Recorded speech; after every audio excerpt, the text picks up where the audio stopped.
네, 시청자 여러분 안녕하십니까. 충북 시사토론창의 구본상입니다. 지난주 수요일 날 실시됐던 제21대 국회의원 선거, 역대 최초, 역대 최다 등등 많은 수식어를 남긴 그런 기록적인 총선이 됐습니다. 여당이 개헌 이후 가장 많은 의석 180석을 차지했는가 하면 준연동형 비례대표제는 또 유명무실해졌던 그런 상황이 되기도 했습니다. 자, 오늘 충북 시사토론창에서는 이 충북에도 이제 새로운 정치 지형이 만들어지면서 큰 변화가 예상되는데요.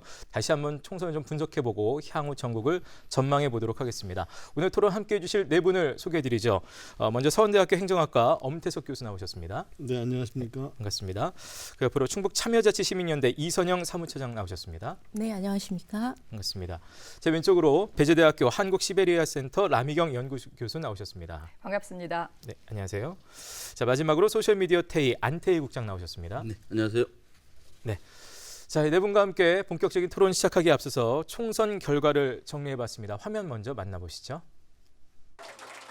충북에서 4대4로 팽팽했던 더불어민주당과 미래통합당의 균형이 깨졌습니다. 특히 민주당은 청주 4개 선거구를 싹쓸이했습니다. 민주당 정정순 후보가 통합당 윤갑근 후보를 누르며 8년 만에 상당구까지 탈환했고, 사원구에서는 지상파 출구조사 결과가 바뀌며 민주당 이장섭 후보가 통합당 최현우 후보에게 승리를 거뒀습니다. 청원구의 변재일 후보는 김수민 후보를 누르고 5선 의원에 올랐습니다. 청주 흥덕구에선 도종환 후보가 정우택 후보를 12%포인트 넘는 차로 여유 있게 따돌렸습니다. 장관 출신 중량급 인사들의 정권 대결 구도로 전국적 격전지로 꼽혔지만 승부는 의외로 싱거웠습니다. 정권 심판이나 야당 심판이나 이런 걸 떠나서 누가 이 어려운 상황을 헤쳐나갈 수 있는 능력이 있는 정당인가, 이것을 주로 보고 투표하셨다고 생각을 합니다. 상대적으로 보수 성향이 짙었던 중구 3군 역시 8년 만에 깃발색이 바뀌었습니다. 경찰 출신 정치 신인 이모선 후보가 검찰 출신 재선의 경대수 후보를 눌렀습니다. 막판 선거에 뛰어든 정치 신인의 화려한 등극이었습니다. 진정으로 중부 3군을 위하고 국민을 제대로 소통하며 섬기는 새로운 국회의원을 희망하신 사안이라고 생각을 합니다. 상당과 중부 3군 2석을 내준 미래통합당. 그나마 제천 단양에서 엄태영 후보가 이유삼 후보의 2년 만에 서력을 냈습니다. 기회를 주셔서 정말 감사드립니다.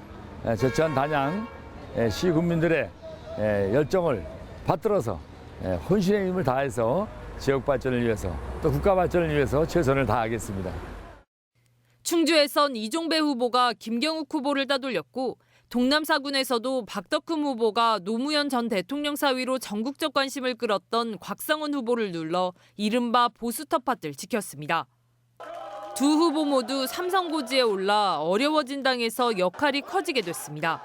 일단 4.15 총선을 좀 키워드로 많은 분들이 이해하기 쉽게 간략하게 좀 표현해 주시면서 총평을 좀 남겨주신다면 어떻게 좀 들을 수 있을까요? 사무처장님부터 좀 들어보겠습니다. 네. 이번 4.15 총선의 그 키워드는 저는 야당 심판이다라고 정해봤는데요.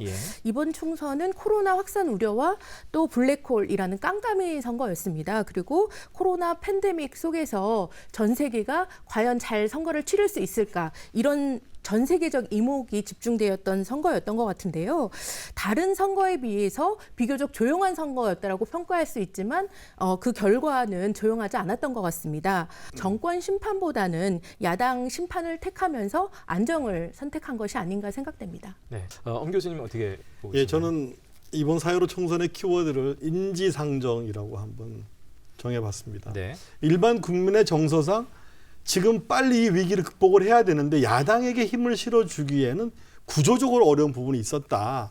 그럼에도 불구하고 103석밖에 얻지 못한 것은 스스로의 책임도 없지 않다라는 생각을 해서 이러한 판단을 하신 그런 기절을 인지상정의 마음이다라고 해서 저는 이번 4.15 총선의 키워드를 인지상정이라고 한번 정해봤습니다. 네, 바로 뭐 순서대로 가겠습니다. 라 교수님. 네, 저는 콩 심은 데 콩 나고 팥 심은 데 팥 난다라는 걸로 표현을 해보겠습니다. 네. 어쨌든 전국 투표율이 역대 20년 만에 처음으로 66%, 우리 충북 같은 경우에 64%로 굉장히 많은 유권자들이 좀 참여를 해주었는데요. 저는 기본적으로 콩 심은 밭과 팥 심은 밭에서 기본 심은 그 씨앗은 열매가 날 수밖에 없다고 생각을 합니다. 전체 이제 민주당 같은 경우에는 180석을 받게 되고 지금 이제 미래통합당 같은 경우 103석을 받게 되는 결정적인 이유 중에 하나가 이제 사전 투표 전후로 해서 불어닥친 막말과 또 뭐 이 막말이라고 하는 부분들은 뭐 유시민 이사장 같은 경우에 뭐 그 부분은 자체적인 평가가 있을 수 있겠지만은 전반으로 봤었을 때 미래통합당 같은 경우에는 뭐 오히려 관련된 부분들 탄핵에 대한 아주 여전히 이 그 끝을 맺어주지 않는 부분들 또 실질적으로 뭐 차명진 의원이나 또 뭐 김대호 의원 같은 경우에 또 세대에 대한 이런 막말 발언들 이런 것들을 당 차원에서 진압하지 못했던 부분들 여전히 이 어떤 그 혁신이나 새로운 것들로 인해서 이 당을 좀 살려나가기보다는 실질적으로 그런 양상들을 봤었을 때는 콩 심은 데 콩 난 것이고 또 파 심은 데 팥 난 것으로 이 유권자들이 평가를 했다고 볼 수 있습니다. 네. 안 국장님 어떻게 표현하시겠습니까? 네, 그래서 그걸 이어서 표현하자면 좀 어리둥절하다 네. 라는 생각이 듭니다. 외적인 요인이나 코로나19로 인해서 집권 여당이 과반 이상을 뭐 하지 않겠느냐 이런 걸 예상했었습니다만 결과가 이렇게 압도적으로 나온 것으로 나온 게 상당히 조금 후보자나 유권자나 다 충격적이고요. 그래서 이제는 이제 촛불 민심을 문재인 정부와 여당에게 두 번째로 이제 위임을 한 그런 상황이 됐습니다. 그래서 앞으로는 우리나라가 어떻게 또 나갈 것이냐 지금까지 이렇게 압도적으로 최근 한 30년 동안 여당이 압승한 전례가 없기 때문에 앞으로 어떤 길을 또 가보지 않은 길을 갈 것인가에 대해서도 국민들의 기대 또는 걱정이 교차하는 그런 선거 결과다라고 생각합니다. 이 네 분은 개인적으로 어느 지역이 어떤 선거가 가장 좀 눈길이 가셨는지 모르겠습니다.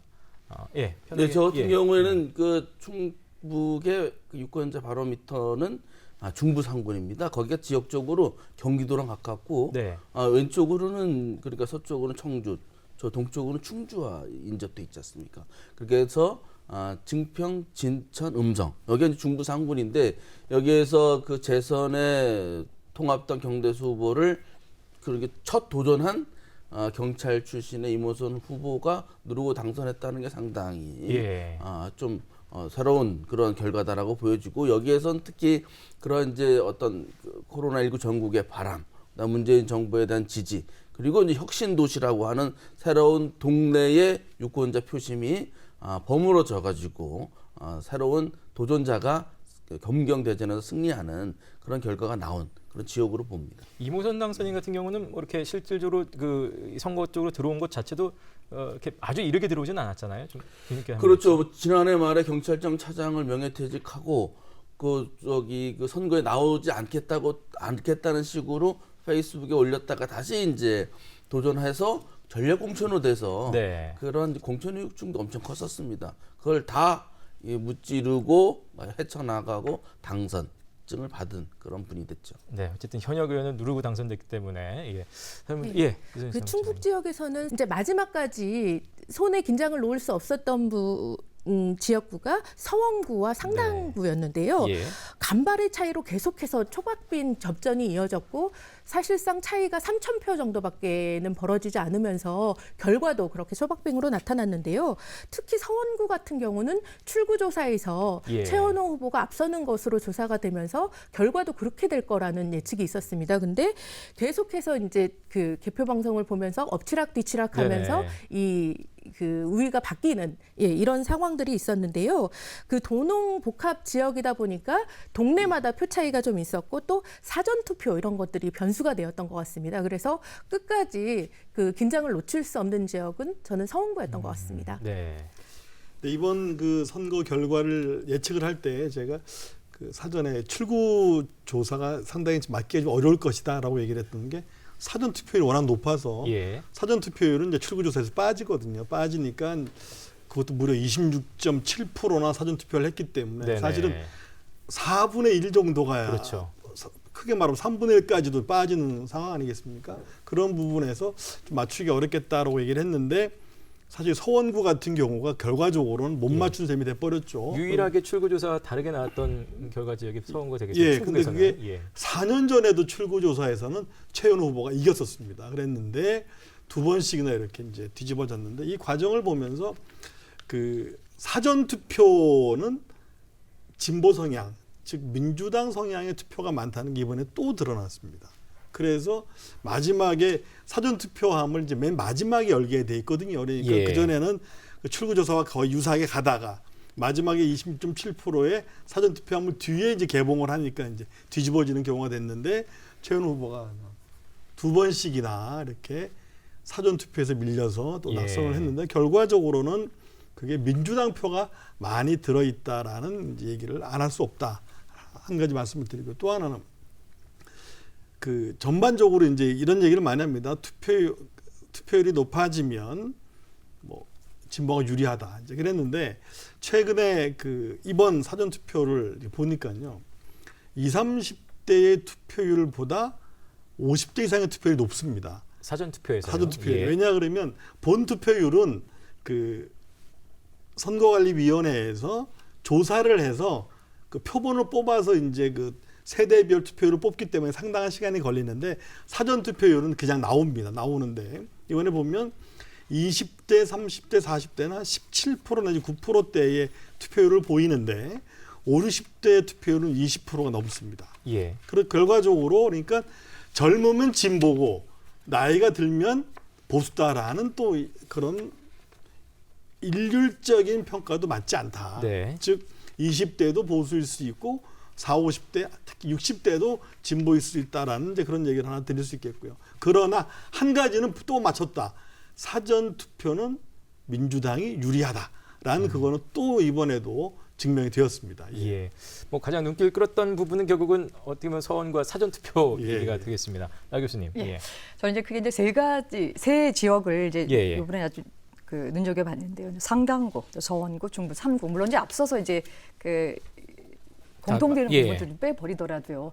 우리의 충북 지역에 있어서의 이전의 역대 총선 투표 과정들을 보게 되면 현직 프리미엄을 항상 놓치지 않고 거의 맞다고 우리가 이전에 말씀을 좀 드렸었는데요.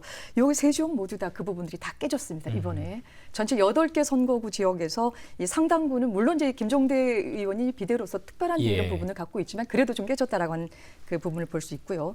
또 마찬가지로 서원구 서원구는 제가 요거 말고 잠깐 말씀을 좀 더 드릴 부분은 최현호 후보가 보였던 행각들 중에서 기존에 이제 출구 조사에서도 예측할 수 없을 만큼의 1위를 조사를 맡고 나서도 이제 패배를 이제 보게 된 부분들 보게 되면은 여전히 이제 도전한 6번째 도전 과정 내에 있어서 이거 안심을 하고 있었던 것은 아닌가라고 하는 거. 이전에 제가 모두에서 말씀드렸던 것처럼 양쪽의 정당별로 누어졌던 기본적인 그 밭 아래에 있어서의 제초 작업하는 일들을 좀 게을렸던 건 아닌가 싶은 생각을 좀 갖고요.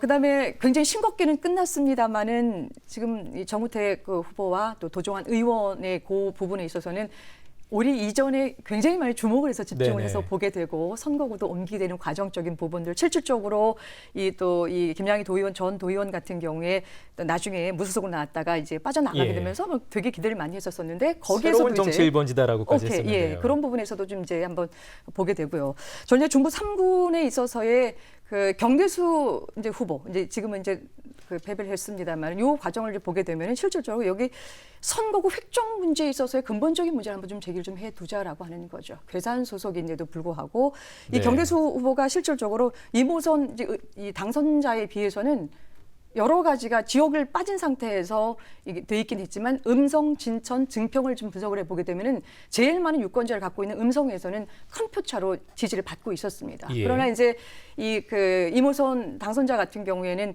증평에서 학교를 또 나오게 되고요. 또 진천에서 주소지를 두고 있기 때문에 절대적으로 이 부분들을 앞서게 돼 있었거든요. 근데 단순하게 우리가 출신 지역이라고 하는 부분들로 선거구 획정 문제의 문제도 제기할 수 있겠지만은 또 하나는 이 이모선 의원 같은 경우는 굉장히 전략적인 측면에서 선거 활동 이 범위를 잘 잡았다라고 하는 거죠.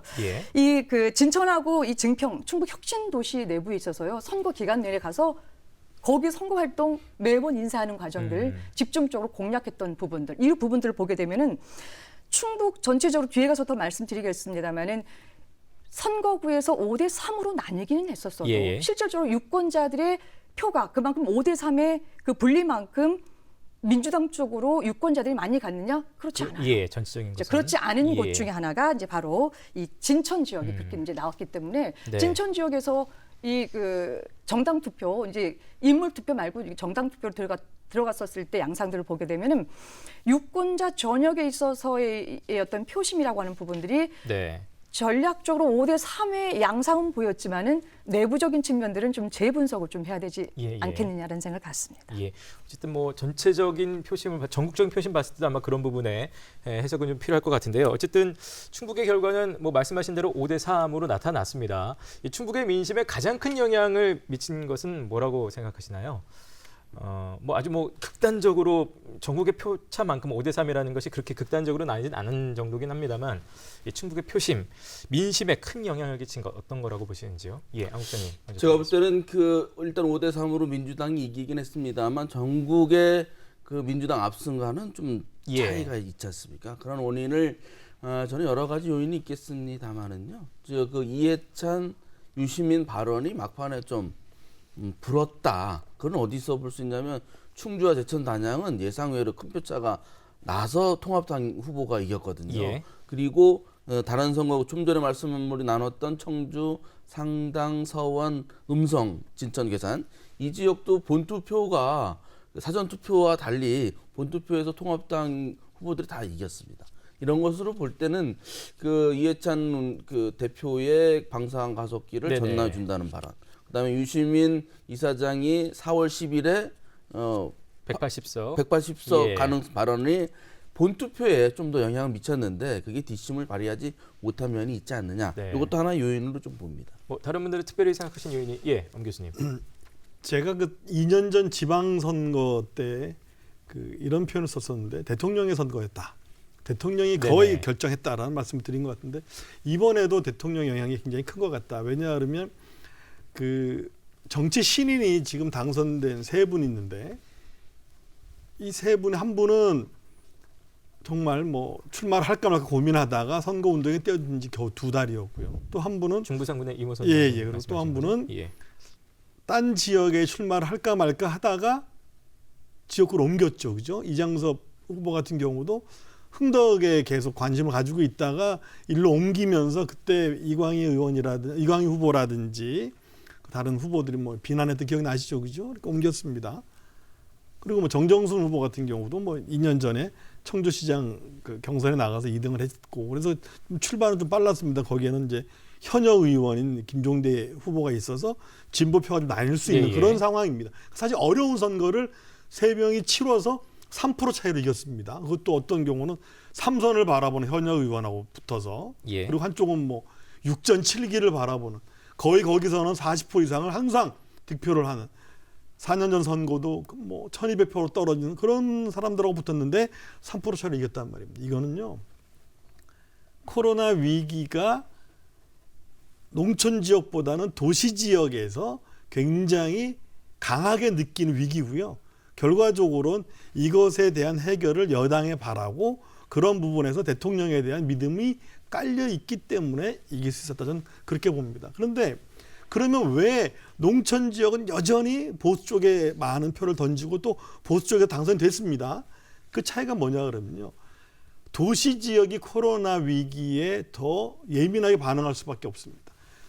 사회적 거리와 물리적 거리가 좀 가깝지 않습니까? 도시 지역에. 그리고 자영업자나 소상공인들이 대부분 도시 지역에 있는데 경제적인 타격이 훨씬 큽니다. 반면 농촌 지역은 간격도 멀고 그리고 또 현찰이 돌지 않는 원래 그런 지역이고 그러니까 그러한 위기를 중심으로 바라봤을 때 대통령이나 여당에게 표가 갈 수밖에 없는 구조였고 대통령이 52%에서 4% 정도의 아주 높은 지지율 사실 대통령이 하반기에요. 50% 이상의 지지율을 계속 유지한다는 건 쉽지 않은 일입니다. 그리고 지방선거 당시 때는 80%대 지지율 유지했거든요. 그래서 이번 선거도 대통령이 상당 부분 영향을 미친 선거다. 그리고 도시 지역은 코로나의 위기도 굉장히 강하게 왔지만 거기에 대한 해결도 정부 여당이 많이 바라보고 있다. 당장의 국가긴급재난기금 같은 경우에 야당은 반대하고 견제하는 역할을 주로 하지 않습니까? 그런데 게다가 또 최근에 야당의 행태가 무조건 반대. 여당이나 대통령이 무슨 말을 하면 무조건 반대를 하니까 거기에 좀 식상한 상황에서 사람들이 당연히 여당과 대통령 쪽에 표를 던지지 않을 수 없었다. 그래서 제가 아까 4.15 총선의 특징을 인지상정이라고 했던 게 그냥 제가 가만히 누워 생각을 해봤어요. 물론 앉아서 생각도 해봤습니다. 해보니까 야당에게 표를 줬을 때 그 뒤에 정국이 어떻게 될까? 대통령은 빨리 주자 그럴 때 이래서 안 되고 저래서 안 되고 할 것 같아요. 그래서 결과적으로 저는 이번 선거도 대통령의 영향력이 굉장히 컸다. 왜냐 그러면요. 보통 하반기에 들어서게 되면 야당 아닌 여당에서 대통령에 대한 공격들이 점점 이루어집니다. 차기 대권 노리는 사람이. 지금 그런 현상 없지 않습니까? 그래서 저는 여전히 대통령이 이번 선거도 상당히 규정했다라고 봅니다. 저는 숟가락 하나만 좀 먼저 볼까요? 대통령의 영향력이 컸다라고 하는 거 첫 번째 맞습니다. 코로나19가 또 한 번 도움을 줬습니다. 이제 그 대통령에 관련된 현 정권에 관련된 정통성 문제에 관련돼서 막스 베버가 4가지로 얘기를 하게 되는데요. 그 하나는 확신에 기인하는 복종, 이 투표 행태에서 보여지게 됩니다. 두 번째로는 그래도 이제 뭐 그 범주 내에서 의무감에 기인하는 복종을 하게 되죠. 이제 세 번째 복종은 이제 공포감에 기인하는 복종. 내가 이번에 여기를 뽑지 않게 되면 이 투표 행태 때문에 다음에 또 다른 어떤 불이익을 당할 수 있을 것이다. 내 개인, 내 지역구 내에서 있을 수 있을 것이다라는 돈이 되고요. 네 번째 있는 것이 타성에 기인하는 복종입니다. 아까 말씀드렸던 것처럼 뭐 도농 간에 있어서 여전히 투표 행태가 이 결정되는 사안들을 보게 되면은요, 그 양상에서 그 대통령의 힘이 굉장히 컸다라고 하는 부분들에 전적으로 동감을 하고요. 또 하나는 이게 이제 이번에 바뀌어진 준연동형 비례대표제에 있어서 이제 지역의 인물을 뽑게 되고 이제 정당을 선택하지 않습니까? 첫 번째 인물을 뽑을 때는 전략적인 부분으로 뽑을 수밖에 없습니다. 투표 행태, 지금 현재 소선거구제가 안고 있는 단점이 여러 가지 있습니다만은 이 전략적인 투표를 해서 인물을 뽑게 되잖아요. 그 다음에는 정당을 뽑을 때는 그 유권자의 진심이 나오게 됩니다. 진심이 나오게 되기 때문에 이 표는 격차가 좀 나눠질 수밖에 없는 거고요.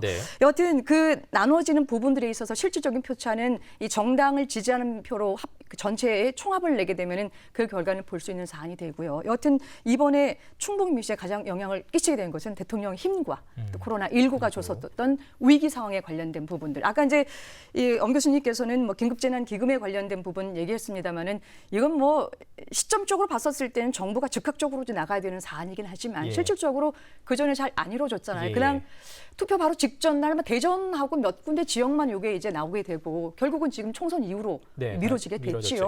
그다음에 100%가 될 것인지 70%가 될 것인지도 당내 혼란이 오게 되지요. 이런 것들을 예측해 본다라고 한다면은 이 부분들은 또 굉장히 중요한 선거 전략에 있어서 쓰긴 했지만은 유권자들은 일부 또 알고 있는 부분들은 알고 있는 상황은 아니었나 싶습니다.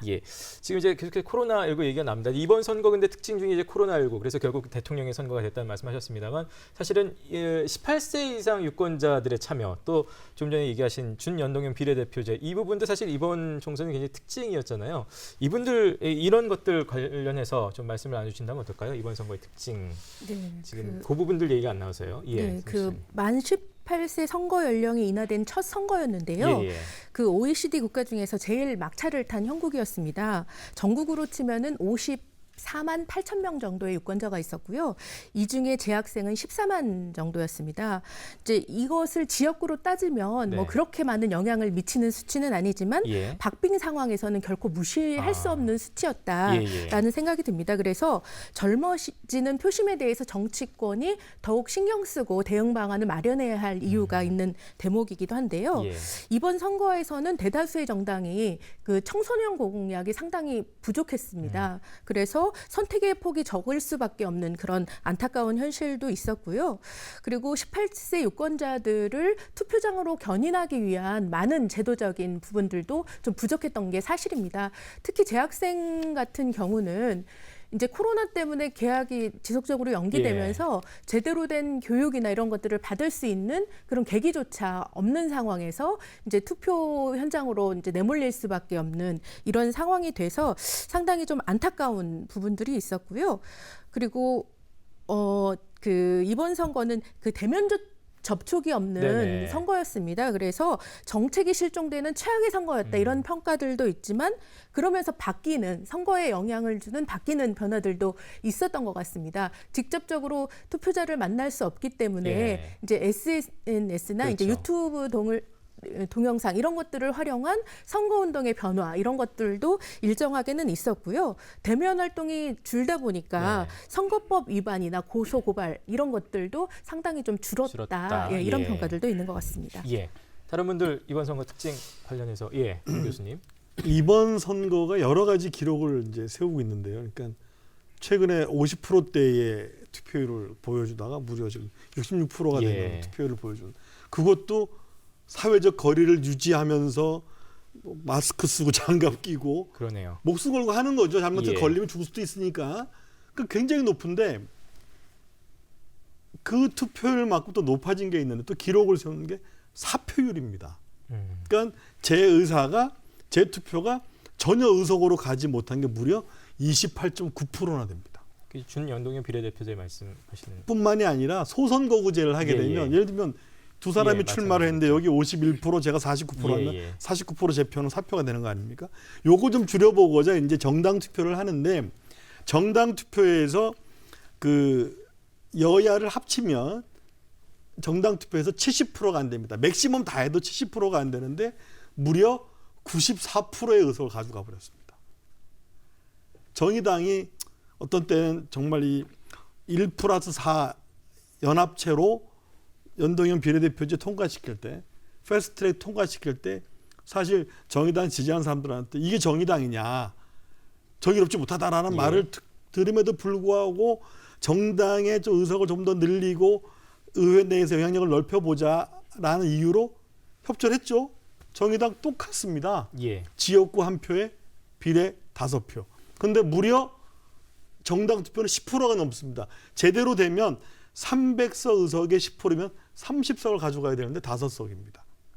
이런 사표율이 높아져서 지금 180대 103의 구도가 정말 이 여당을 막 60% 이상 지지해서가 아니라 우리나라의 소선거구 제도가 만들어낸 극대화된 양대 정당 가운데 특정 정당의 이익이 극대화된 상황이기 때문에 이것은 중간에 거품이 많이 껴있는 것이다.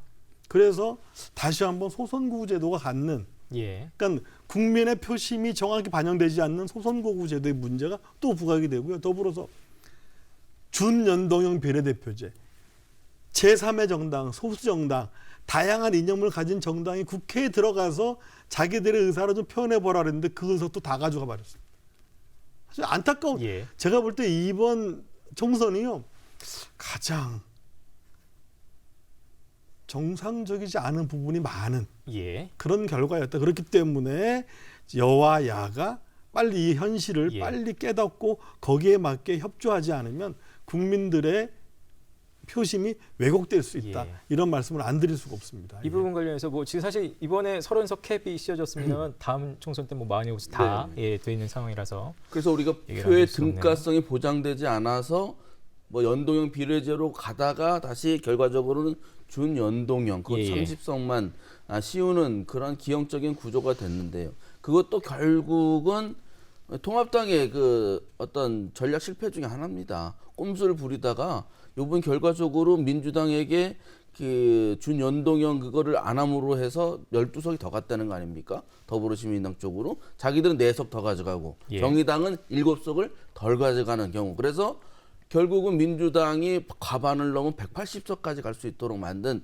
그런 좀 전략적인 실패는 준연동형 또는 연동형 비례제의 선거제 개편 여기에 대한 것들을 제대로 아전 인수격으로 해석했기 때문이라고 보고요. 그렇기 때문에 지역구에서도 민주당은 49.9%, 미래통합당은 41.5%를 받았다고 하잖아요. 그래서 지금 통합당에서 나오는 게 소선거제 잘못됐다 이런 얘기를 많이 하고 있는 상황이에요. 이참에는 앞으로는 그래서 한때 제기됐던 지역구 200석, 그다음에 비례 100석의 연동형 이런 것들을 보장하는 것들에 대해서 양쪽이 다 모든 정당이 다시 한번 고민할 필요가 있고 특히 지금 더불어시민당이나 미래한국당을 다시 원래대로 복귀시키려고 하지 않고 있지 않습니까? 이렇게 꼼수가 이제 상식화되는 이런 것들은 국민적인 저항을 받을 수밖에 없다고 봅니다. 예. 라 교수님은 이 부분 관련해서 어떤 의견 갖고 계신가요? 이제 21대 총선을 보면서 우리 이제 충북 지역에 대한 부분을 결과 분석을 하고 있지만 또 예. 지역과 더불어서 우리가 총선의 전국적인 규모의 예. 국회의원들이 그 국회에 들어가서 입법 활동을 할 거거든요. 입법 활동과 연계를 시켜서 선거 제도에 관련된 얘기가 논의가 되겠죠. 이번에 실시했던 준연동형 비례대표 실패했습니다. 예. 이전에 목표를 갖고서 우리가 대표성이나 또 소선거구제의 어떤 이런 사표를 방지하기 위한 부분들 실패했습니다. 또 국민의 대표성 부분에 있어서 다양한 이 계층에 있어서의 그들의 어떤 이익을 대변할 수 있는 그 부분들을 모시는 거 실패했습니다. 자, 그러면 이제 이 실패라고 하는 부분들이 이제 곧 21대 국회 속에서 선거 제도에 관련된 부분이 논의가 이루어져야 되는데요. 예. 현 구도 300석에서 180석 들어가 있으면은 개헌 빼놓고는 모든 것들을 다 할 수 네네. 있다고 우리가 그 예측해 얘기하죠. 보지 않습니까? 그런데 이제 그런 부분에 있어서의 이 제도적인 측면들에 대한 부분들은 뭐 이게 빨리빨리 또 이게 일단은 이제 그 유리한 고지로 점령한 여당의 입장에서 그 부분들을 합리적으로 좀 처리해 줬으면 좋겠다는 생각을 먼저 갖고요. 예. 또 하나는 저희가 이제 이번 총선을 보면서 총선과 더불어서 유권자 의식적인 측면들을 한번 좀 살펴봐야 되는데요. 너무 현명해요. 뭐 지금 역대 선거 중에서 정말 이 180석을 갖게 되는 건 이제 두 번째로 이제 한 당에서 전체의 다수당을 이제 차지하게 되는데요. 이 180석을 받은 이 더불어민주당이 이 그 집행부 집권부 내에서 굉장히 거의 뭐 90도 각도 절을 하면서 굉장히 겸손의 표시를 하고 있고요. 103석을 그나마 받았던 이 지금 그 통합당 같은 경우에는 아주 실패의 원인이 뭔지 모르고 지금 또 이 자중질환을 보이고 있습니다. 이렇게 돼 있는데요. 근데 그런 부분에 있어서 제 유권자 부분을 왜 말씀을 좀 드리냐면요. 180석을 받은 지금 현재 민주당이 넉넉하게 그 부분들을 승리를 즐기지 못하는 이유 중에 하나가 유권자 분석을 해보게 되면은 아까 이제 그 엄 교수님께서 중요한 말씀 주셨습니다만은 50대가 이 19.7% 유권자 포층도 많이 좀 참여를 하고 있지만 이들이요 386 세대예요. 우리 이전에 얘기했었던 그들의 표심이 보통 아까 제가 막스 베버가 얘기하는 타성에 기인하는 혹은 의무감에 기인하는 그들 어떤 그 이념적인 스펙트럼의 계속적인 이렇게 지지를 보여주다가 그들을 믿을 수가 없다라고 하는 것들을 발견을 했기 때문에 그 부분에서 이 그 승리를 또 승리로 이제 못 느끼고 있는가 하면요. 저는 뭐 다음 총선 바로 이제 이어질 대선이나 아니면은 또 이제 그 판례 지방선거로 보게 되면 이 부분들을 끝까지 갈 수는 없을 것이다. 더 현명하고 지혜롭게 판단할 수 있는 그들의 진심과 전략적인 투표를 나눠서 할 수 있는 유권자들이 있고 그거에 대한 기본적인 증거는 이번에 코로나19 속에서 치루어진 선거 과정 속에서 전 세계가 주목을 했고 여러분들 총선 이전과 이후에 있어서의 이 그 코로나 확진자가 한 자릿수로 줄었습니다. 이런 부분을 보게 되면은 이런 위기 속에 철저하게 자기 위생도 잘해가면서 사회적인 혼란이 이루어지지 않고 더군다나 66.2%라는 투표율까지 보이게 되면서 이렇게 조직적으로 움직일 수 있는 이런 것들은 바로 유권자 시민의식의 힘이다라고 하는 걸로 정리해 볼 수가 있겠습니다. 예, 조금 얘기 주제를 좀 돌려서요. 정치 신인들 얘기 잠시 나눠보도록 하겠습니다. 이제 현역 의원이 아닌 그야말로 신인으로서 당선되신 분들이 도내에서도 꽤 됩니다. 한 절반 가까이 되는 것 같습니다. 이분 사실 저희가 선거 전에 얘기할 때 그 세대 교체 얘기들도 많이 했었기 때문에 어떻게 새로운 좀 가능성이 열렸다고 평가를 하시는지요? 아니면 어떻게 다른 평가를 하실 수 있을까요? 어떻습니까? 엄 교수님 먼저 듣겠습니다. 세대교체라고 말하기 좀 어렵겠네요. 우리 지역 같은 경우에 다 50대 이상 분들이 이제 다시 국회에 들어갔는데 초선으로 들어갔지만 다 50대 후반 분들이니까 60대까지 있으니까 세대 교체는 아니지만 하여간 새로운 인물들이 들어가면 그 초선 의원들이 많다는 거는 지역구 활동이나 의정 활동을 열심히 한다는 것에서는 굉장히 바람직합니다. 비교가 되는 게 보통 초선 의원들이 뭐 의정 활동 굉장히 열심히 하고 재선부터는 이제 의회 내나 정당 내에 활동을 하고 그다음에 4, 5선이 되면 뭐 국회의장, 부의장, 당대표 큰 정치를 하게 되죠. 그런 부분에서 이번에 151명이 지역구와 비례를 합쳐서 초선입니다. 상당히 높은 비율인데 미국의 하원 같은 경우는요. 재선율이 90%가 됩니다. 그러니까 뭐냐면 새로 들어간 수혈되는 초선들이 이제 10%인데 그거는 그 현역 의원이 은퇴를 하거나 사고가 났을 경우에 그 자리를 중심으로 보통 이제 충원이 되죠. 그러니까 현역 의원이 떨어진 경우가 많지 않다 이제 이런 뜻인데 그러니까 다선이 많죠. 다선이 굉장히 많은데 우리 같은 경우에 지금 최다선이 한 6선쯤 되는 것 같습니다. 6선. 우리나라 최다선이 9선이 이제 그동안 3명 있었는데 이번엔 최다선이 6선이고 초선이 무려 이제 151명인데 이런 부분에서 굉장히 의정 활동을 활발히 하는 그런 부분도 있겠지만 거꾸로 얘기하면 너무나 많은 숫자가 바뀐다. 국회 의회 안에서. 근데 그거를 이제 뭐 정치학자들 중에 일부는 당에서 새로운 인물로 교체를 많이 할수록 그게 그 당이 이기더라라는 얘기도 하는데 이번에는 거꾸로 통합당이 훨씬 더 많은 후보를 교체했습니다만 뭐 이번엔 민주당이 이겼지 않습니까? 그거 잘 맞지 않는데 그래서 이렇게 너무나 많이 바꾸는 것만이 좋은 것이냐라는 생각을 하게 되고요. 한 가지 분명한 것은 처음에 들어가면 의정 활동을 굉장히 열심히 한다. 그래서 입법도 많이 하고요. 그 지역도 많이 누비고 하는 장점은 있는데 반면에 의회를 리딩하고 정당을 리딩하는 그런 다선들이 적기 때문에 또 국회의원들의 의사가 잘 전달 안 되는 부분도 있다라는 단점도 있습니다. 네, 사무처장님. 네, 충북의 유권자가 현명하게 절반의 물갈이만 했다라고 생각이 드는데요. 투표 전에 충북은 다선 피로도가 높은 지역이었습니다. 그래서 유권자들이 물갈이론 그리고 세대교체론에 대해서 높은 지지를 하고 있었는데요. 이것이 좀 일정하게 반영되면서 신구의 조화가 좀 잘 이루어졌다라는 생각이 듭니다. 그래서 연륜과 패기가 좀 뭉쳐지면서 지역을 위해서 그리고 국가를 위해서 이제 열심히 일할 수 있는 구조는 만들어졌다고 생각이 들고요. 특히 정치 신인인 그 정정순 당선자나 이상섭, 임모선, 임태영 당선자의 경우가 이제 정정순 당선자 같은 경우는 선거 기간에 고위 공직자 출신으로서 이제 행정의 달인이다 이런 것들을 유권자에게 많이 어필을 했고요. 또 이장섭 당선자 같은 경우는 국회 보좌관 출신으로서 정치 분야의 전문가다라는 얘기를 했습니다.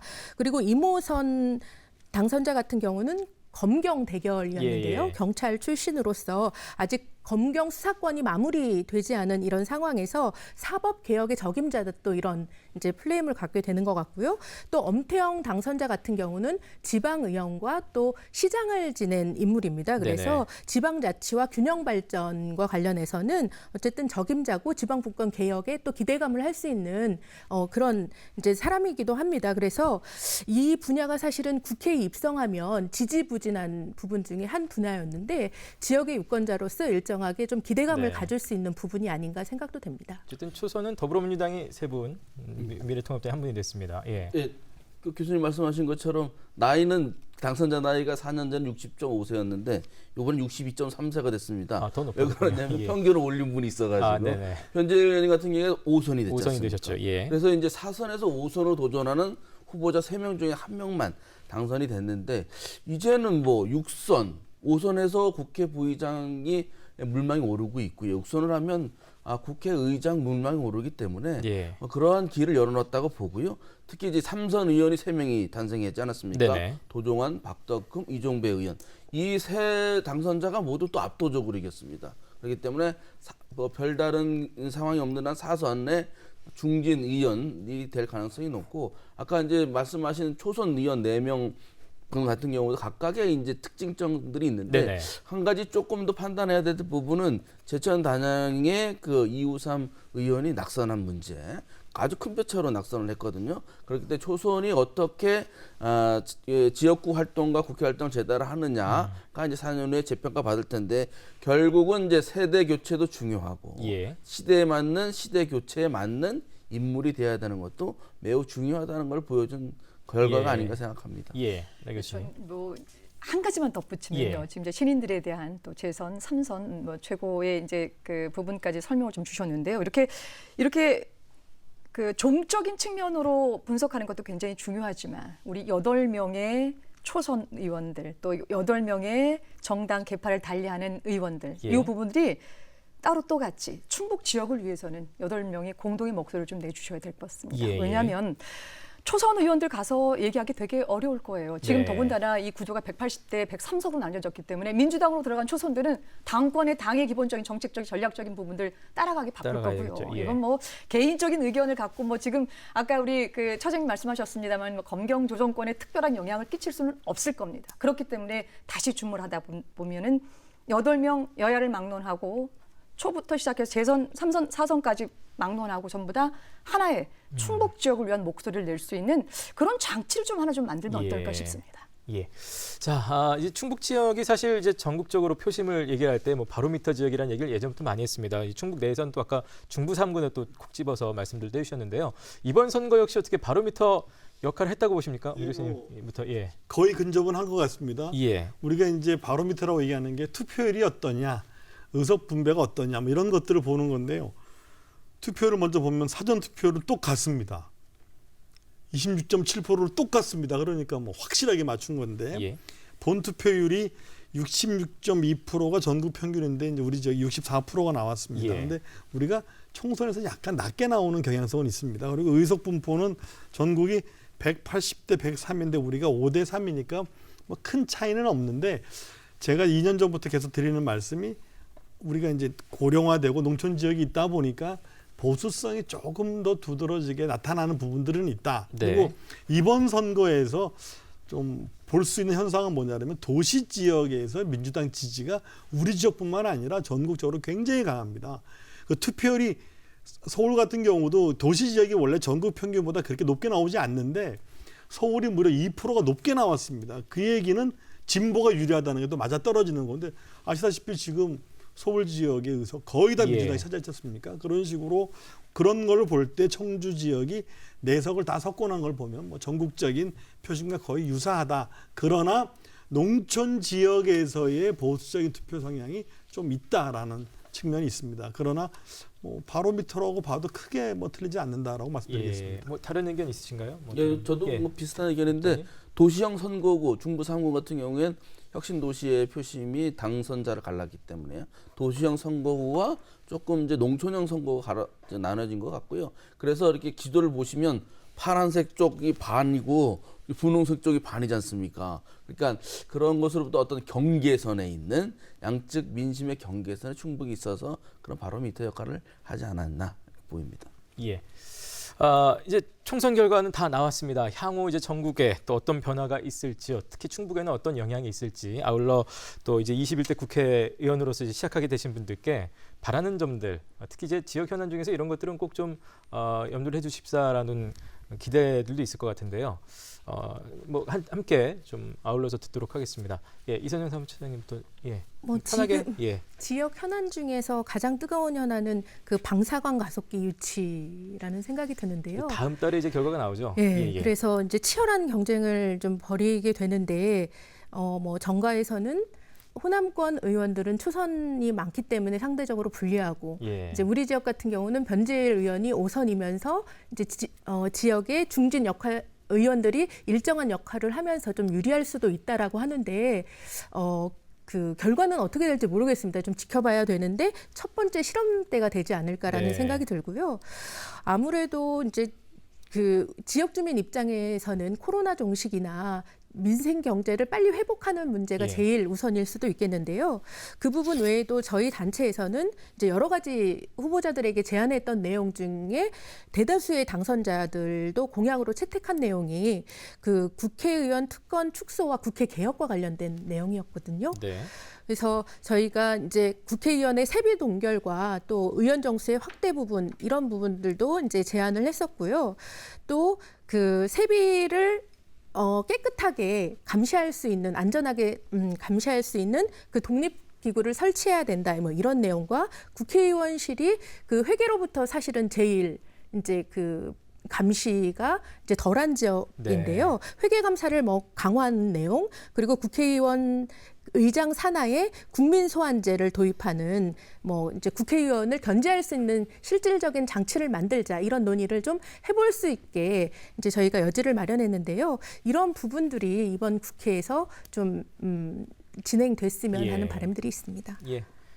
저는 또 다른 사안들보다도 이제 우리가 항상 선거 끝나고 나면 당선자들만 주목을 해보잖아요. 근데 이제 그 패배했던 그 후보자들의 공약을 한번 꼼꼼하게 살펴봐서 당선자들이 한번 지역적인 사안들을 같이 껴안고 갈 수 있고 이제 포용해서 갈 수 있어야 된다라고 하는 것들 하나 좀 그 말씀을 드리고요. 또 하나는 이번 총선 결과로 이제 지역주의 우리가 금방 말씀하셨습니다마는 동서 진영으로 파랗게 빨갛게 정말 누가 봐도 어떻게 균형감 있게 이게 잘라놨는지 이건 정말 완전 조크도 이런 조크가 없을 만큼 이제 진행이 됐는데요.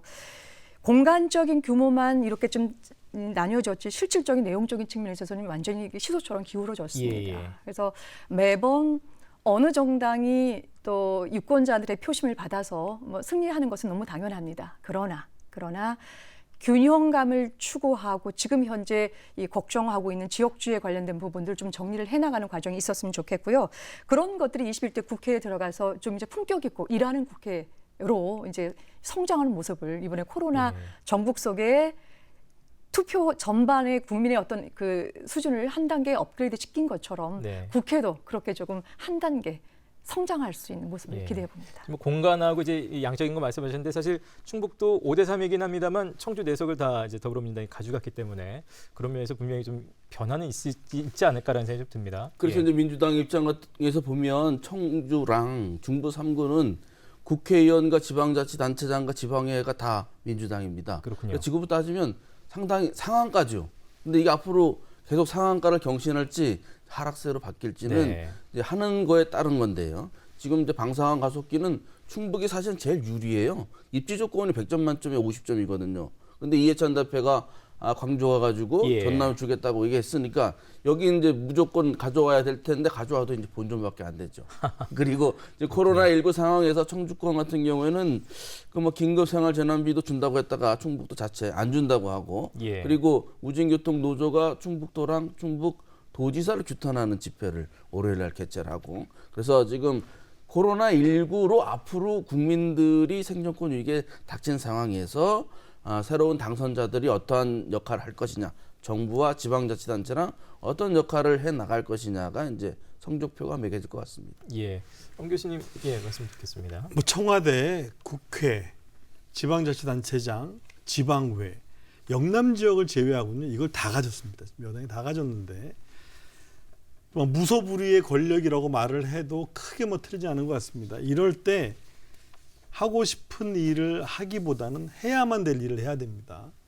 그런 측면에서 이제는 좀 여유롭게 겸허하게 야당을 이제는 국정 파트너로 인정하고 안으로 끌어들이고 또 국민들이 바랐던 이렇게 몰표를 주고 많은 의석을 준 것은 국민들이 우리의 민생을 해결해달라는 것이거든요. 진영의 논리, 정파의 논리를 벗어나서 민생의 논리를 접근하는 게 중요하고 당선되기 위해 너무나 많은 공약을 아마 내놨을 겁니다. 빨리 우선순위를 정해서 해야 될 일들부터 하시고요. 가장 중요한 건 해선 안 될 일들을 절대 하지 말아야 한다는 것입니다. 그래서 겸허하게 여유롭게 국회, 국정 잘 운영해 주시기 바랍니다. 뭐 마치 마무리 말씀처럼 해주셨는데 제가 마무리 발언 기회는 더 다시 드리겠습니다. 이제 한 번씩 오늘 많은 또 분석과 총평을 남겨주셨는데요. 사무처장님부터 좀 듣도록 하겠습니다. 민주당이 총선 기간 동안 제일 많이 했던 공언이 그 싸우는 국회가 아닌 일하는 국회가 되겠다 이런 약속들을 했습니다. 이제 민주당이 슈퍼 야당이 되면서 개헌을 빼고는 모든 게 가능한 정당이 되었는데요. 저는 이런 약속들을 제대로 지켜야 앞으로 있을 대선, 지방선거 거기에도 핑크빛을 바라볼 수 있다라는 생각이 들어서 그런 국민과의 약속을 제대로 지켜달라라는 말씀을 좀 드리고 싶고요. 시민단체 입장에서는 이들이 정말 제대로 일을 하는지, 국민과의 소통을 하는지, 여야가 잘 협치를 하는지에 대해서 앞으로 더욱더 이제 매의 눈으로 감시하고 비판하고 이런 역할들을 하겠다라는 말씀을 드립니다. 안 국장님. 국민을 좀 두려워하는 그러한 여당이든 야당이든 정권이 되었으면 좋겠습니다. 열린우리당이 10년 전에 충북 8석을 싹쓸이한 적이 있고요. 그것을 걱정하는 발언들이 민주당 축포를 쏘아야 되는 날에 나오지 않았습니까? 그런데 이 민주당뿐만이 아니고 통합당도 자기들이 진정한 보수의 정당인지 이번 정확하게 봐야 될 것이고요. 정의당이나 다른 정당들도 다른 당에 의존하지 않고 자기 정체성과 자기 실력으로 정당을 하는 그런 것들이 좀 필요하다고 생각을 했습니다. 박 교수님 바로 듣겠습니다. 21대 4.15 총선에서 당선되신 의원님들 주어진 기회대로 원칙대로 일해 주실 것을 좀 당부드리고요. 또 하나는 그 아주 훌륭한 표심을 던져주신 유권자 여러분께서는 그냥 표 하나 던지는 걸로 끝내는 것이 아니라 앞으로 4년간을 시민단체에 맡기는 것이 아니라 유권자 여러분 스스로 모니터링 할 수 있는 그런 끝까지 책임감을 조금 믿겠습니다. 알겠습니다. 엄 교수님 마무리 말씀 이렇게 국정을 운영하면 잘 되겠다라는 모델을 이번에 봤습니다. 코로나 위기를 극복하는 과정에서 대통령과 정부 부처가 리딩을 하고 또 국민들께서 잘 따라주셔서 세계에서 모범적인 코로나 위기 관리국가 되었는데 이번에 이러한 교훈을 잘 새겨서 국정을 관리한다면 새로운 모범국가 될 거라고 봅니다. 여야, 대통령, 국민들이 각자의 위치에서 제 기능을 한다면 우리의 미래는 밝을 것입니다. 다시 한번 왜 내가 정치인이 되었나를 생각해보는 그런 국회의원들 됐으면 좋겠습니다. 예. 자, 오늘 토론 함께해 주신 네 분께 감사드리겠습니다. 고맙습니다. 예. 자, 오늘 토론 중에서도 동물국회, 식물국회라는 표현 나왔습니다만 21대 국회 무엇보다도 정말 국회다운 국회 되기를 모든 국민들이 바랄 것 같습니다. 자, 21대 국회의원의 임기는 5월 30일부터 시작이 됩니다. 이 당선인들 4년의 임기가 시작될 텐데 후보 시절에 밝혔던 공약, 정책들 물론 잘 실현해 주셔야 되는 한편 또 나라와 국민의 미래를 위해서 애써주시고 생각하는 국회의원들 되셨으면 좋겠습니다. 자, 충북 시사토론창 오늘 순서는 여기서 마치겠습니다. 고맙습니다.